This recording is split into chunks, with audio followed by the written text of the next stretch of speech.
ആദിത്യ സുരേഷും പ്രണവ് ബാലസുബ്രഹ്മണ്യനും അസിം വെളിമനയും 3 പേരും വലിയ സ്വപ്നങ്ങളുള്ളവരാണ്. ആ സ്വപ്നങ്ങളെ അവർ അവാർഡ്ദാന ചടങ്ങിൽ പങ്കുവെക്കുകയുണ്ടായി. അവർ പ്രതിനിധികൾ മാത്രമാണ്. നമ്മൾ കാണുന്ന പോലെയുള്ള സ്വപ്നങ്ങൾ കാണാനുള്ള കഴിവും അവകാശവും ഈ കുട്ടികൾക്കെന്ന് മാത്രമല്ല, ഈ കുട്ടികൾ പ്രതിനിധാനം ചെയ്യുന്ന ആ വലിയ സമൂഹത്തിനുണ്ട്. അവർക്ക് സ്വപ്നം കാണാൻ അവകാശമില്ല എന്ന് കരുതുന്ന നമ്മളാണ് ഡിഫറൻ്റ്ലി ഡിസേബിൾഡ് ആയിട്ടുള്ളത്. അവർക്ക് സ്വപ്നം കാണാനുള്ള അവകാശത്തെ അംഗീകരിക്കുകയും ആ സ്വപ്നത്തെ പിന്തുടരാനായിട്ട് അവർ നടത്തുന്ന പരിശ്രമങ്ങളെ പ്രോത്സാഹിപ്പിക്കുകയും ചെയ്യുക എന്നുള്ളതാണ് ഈ അഫർമേറ്റീവ് ആക്ഷൻ എന്ന് പറയുന്നത്. ആ പ്രോത്സാഹനം ഓരോരുത്തർക്ക് ഓരോ തരത്തിലായിരിക്കും ആവശ്യമായിട്ടുള്ളത്. നമ്മൾ പലർക്കും പല തരത്തിലായിരിക്കും കൊടുക്കാനും സാധിക്കുക. അപ്പം നമ്മളാൽ ആവുന്ന വിധത്തിൽ ഏതെല്ലാം തരത്തിൽ അവരെല്ലാം പ്രോത്സാഹിപ്പിക്കാമോ, അവരുടെ സ്വപ്നങ്ങൾ പിന്തുടരാനായിട്ട് അവർ പ്രോത്സാഹിപ്പിക്കാമോ, അതാണ് അഫർമേറ്റീവ് ആക്ഷൻ. അല്ലാത്തത് വെറും സഹതാപം മാത്രമാണ്. സഹതാപമെങ്കിലും ഉണ്ടല്ലോ എന്ന് ചിലർ പറയാറുണ്ട്.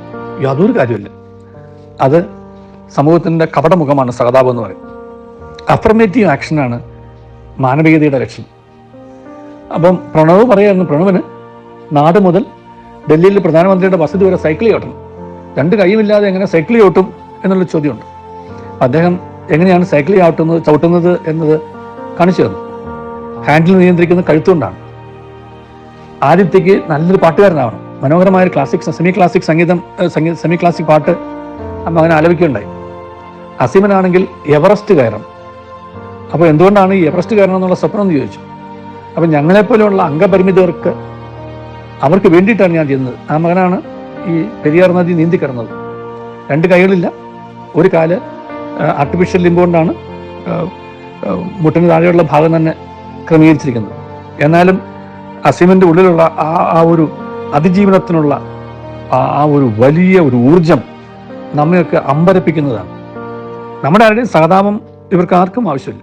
ഞാൻ നേരത്തെ സൂചിപ്പിച്ച മാതിരി അവർക്ക് സ്വപ്നം കാണാനുള്ള അവകാശമുണ്ടെന്നും ആ സ്വപ്നങ്ങളെ പിന്തുടരുമ്പോൾ അതിനെ പ്രോത്സാഹിപ്പിക്കാനുള്ള ഉത്തരവാദിത്വം നമ്മുടേതാണ് എന്നുള്ള തിരിച്ചറിവുണ്ടായാൽ മാത്രം മതി.